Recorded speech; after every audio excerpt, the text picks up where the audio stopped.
श्री गुरु सत्ताय नमः। सभी को प्रणाम। पिछले वीडियो में हमने सुना कि मनुष्य का आध्यात्मिक विकास सदा कठिनाइयों से लड़ते रहने से ही होता है। मनुष्य जीवन की सफलता मनुष्य की इच्छा शक्ति के बल पर निर्भर करती है। जो व्यक्ति जितना ही ये बल रखता है वो जीवन में उतना ही सफल होता है। इच्छा शक्ति का बल बढ़ाने के लिए सदा कठिनाइयों से लड़ते रहना आवश्यक है। आइए अब आगे बढ़ते हैं। साधारण लोग कठिनाइयों को दुर्भाग्य की बात समझते हैं।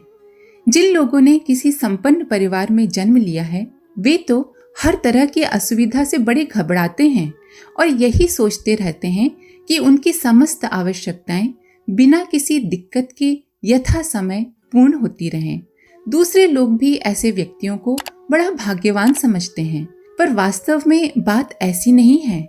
जिन लोगों ने कभी जीवन की कठोरता के दर्शन ही नहीं किए वे अनेक दृष्टियों से कच्चे रह जाते हैं।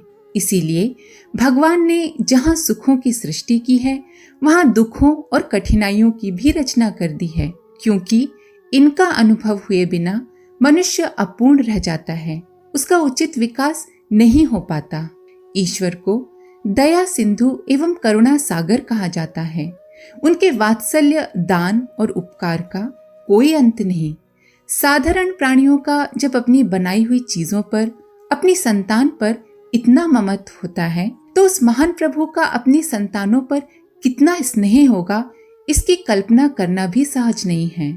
चित्रकार अपने चित्र को, माली अपने बाग को, मूर्तिकार अपनी मूर्ति को, किसान अपने खेत को, गडरिया अपनी भेड़ों को अच्छी, उन्नत, विकसित स्थिति में रखना चाहता है। उन्हें अच्छी स्थिति में देखकर प्रसन्न होता है। फिर परमात्मा अपनी सर्वश्रेष्ठ रचना मनुष्य को क्या अच्छी स्थिति में नहीं रखना चाहेंगे? ऐसा हो ही नहीं सकता। निश्चय ही प्रभु का ये प्रयत्न निरंतर रहता है कि हम सभी सुखी एवं सुविकसित हों। उनकी दया और करुणा निरंतर हमारे ऊपर बरसती रहती है। इतना होते हुए भी अक्सर देखा जाता है कि बहुत से मनुष्य अत्यंत दुखी हैं। उन्हें अनेक प्रकार के कष्ट और अभाव सता रहे हैं। भय, पीड़ा, वियोग, अन्याय एवं अभाव से संत्रस्त हुए कितने ही व्यक्ति बुरी तरह दुख के सागर में गोते लगा रहे हैं। किसी किसी पर तो ऐसी आकस्मिक विपत्ति आती है कि देखने वालों का दिल दहल जाता है।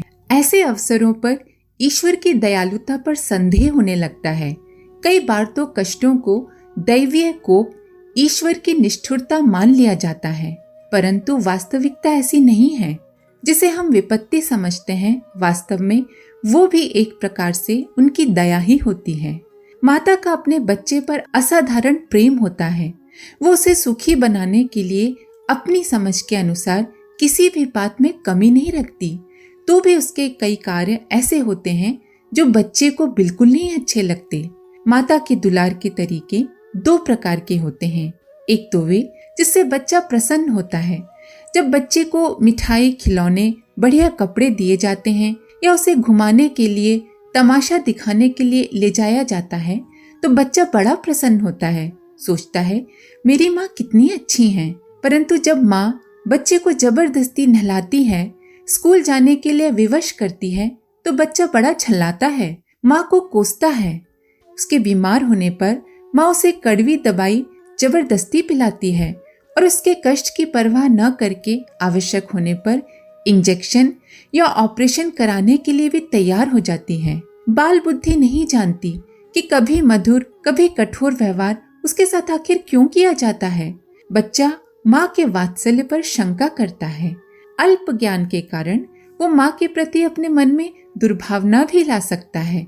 माँ पर निष्ठुरता का दोषारोपण कर सकता है, पर निश्चय ही उसकी मान्यता भ्रमपूर्ण होती है। यदि वो माँ का हृदय देख सके तो उसे मालूम होगा कि उस हृदय में कितनी करुणा भरी हुई है, कितना ऊंचा वात्सल्य उसमें हिलोरे ले रहा है। यदि इतना वात्सल्य न होता तो उसके हित साधन के लिए बच्चे के कष्ट के समय होने वाले अपने दुख को वो किस प्रकार अपनी छाती कड़ी करके सहन करती।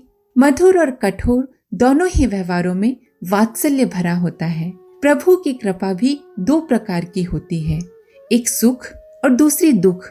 दोनों में ही हमारा हित और उसका स्नेह भरा होता है। अल्पज्ञता उस वस्तु स्थिति से हमें परिचित नहीं होने देती, हमारा अज्ञान उस वस्तु स्थिति से हमें परिचित नहीं होने देता। पर ईश्वर की जब कृपा होती है और सद्बुद्धि का हृदय में प्रकाश हो जाता है, तो कष्ट नाम की दुख देने वाली कोई वस्तु शेष नहीं रहती। कठोर एवं प्रतिकूल परिस्थितियां एक प्रकार का दैवीय उपहार प्रतीत होती हैं और उनसे डरने या दुखी होने का कोई कारण नहीं प्रतीत होता।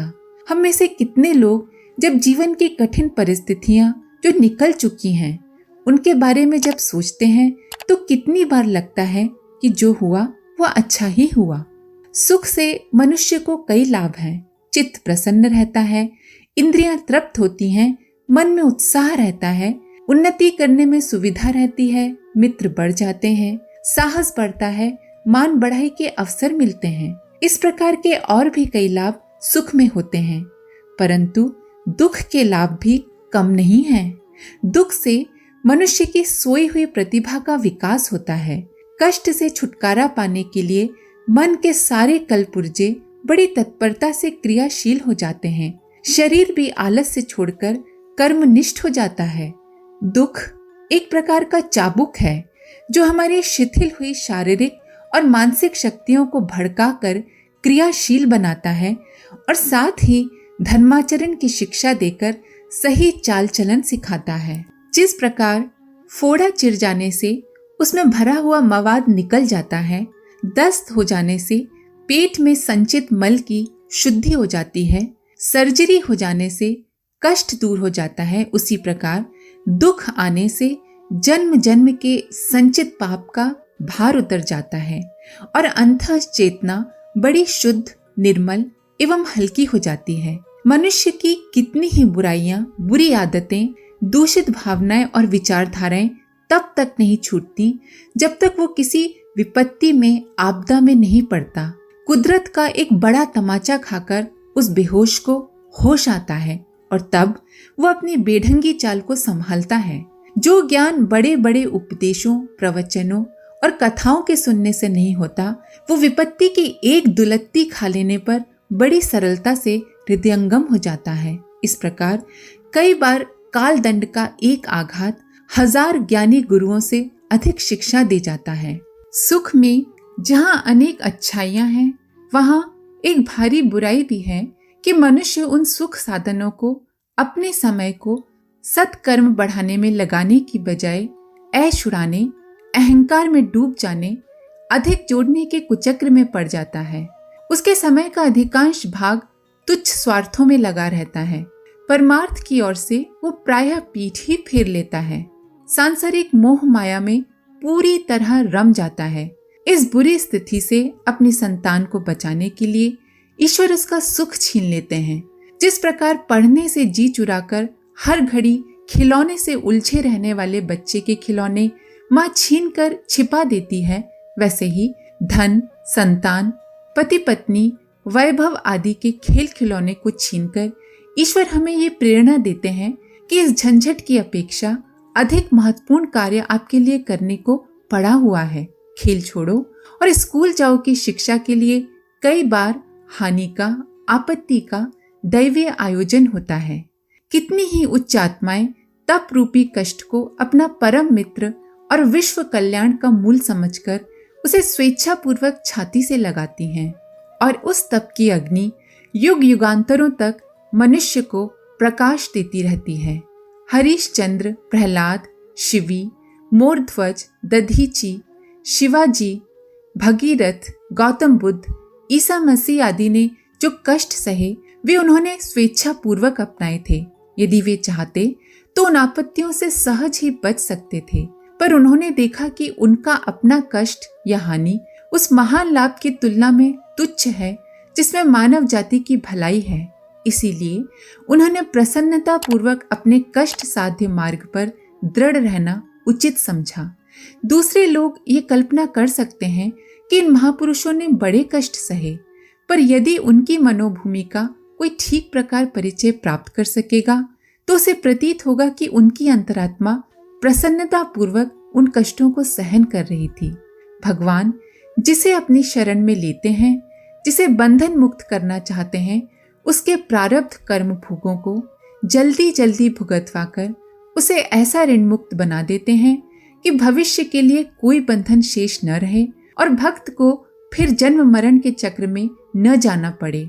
एक और तो विपत्ति द्वारा प्रारब्ध समाप्त हो जाते हैं, दूसरी ओर मनुष्य की आंतरिक पवित्रता बहुत बढ़ती है और वह बड़ी गति से परम लक्ष्य की ओर प्रगति करता है। तपस्वी लोग ऐसे कष्टों को प्रयत्न पूर्वक अपने ऊपर आमंत्रित करते हैं ताकि उनकी लक्ष्य यात्रा शीघ्र पूरी हो जाए।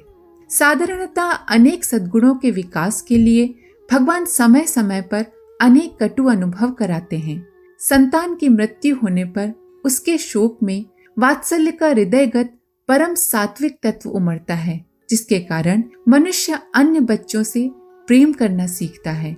देखा गया है, जिसकी पहली पत्नी गुजर जाती है वो अपनी दूसरी पत्नी से अधिक अच्छे से व्यवहार करता है। एक वियोग उसे उस खोई हुई वस्तु के महत्व को भली प्रकार हृदयंगम करा देता है। धन खोकर मनुष्य सीखता है कि धन का सदुपयोग किस प्रकार किया जाना चाहिए। रोगी हो जाने पर मनुष्य ये जान पाता है कि संयमित आहार विहार का क्या महत्व है। जिसको अत्याचार सहना पड़ा है वही जानता है कि अगर दूसरों पर जुल्म करूंगा तो उन्हें कितना कष्ट होगा। जब हम खुद विपत्तियों से गुजरते हैं तभी हम दूसरों के कष्ट समझ पाते हैं, दूसरों के प्रति करुणा दया का भाव जागृत कर पाते हैं। तभी हमें ये समझ में आता है कि दूसरे दुखियों की सहायता करना हमारे लिए कितना आवश्यक कर्तव्य है। हमारा स्वार्थ भाव कम होता है, हम मानवता से प्रेम करना सीखते हैं। आज के लिए इतना ही। आगे का अगले वीडियो में आप सभी का धन्यवाद। ओम शांति। हमारे YouTube चैनल को सब्सक्राइब करें और बेल आइकन को दबाकर ऑल पर क्लिक करें ताकि आने वाले सभी वीडियोस की नोटिफिकेशन आपको मिलती रहे।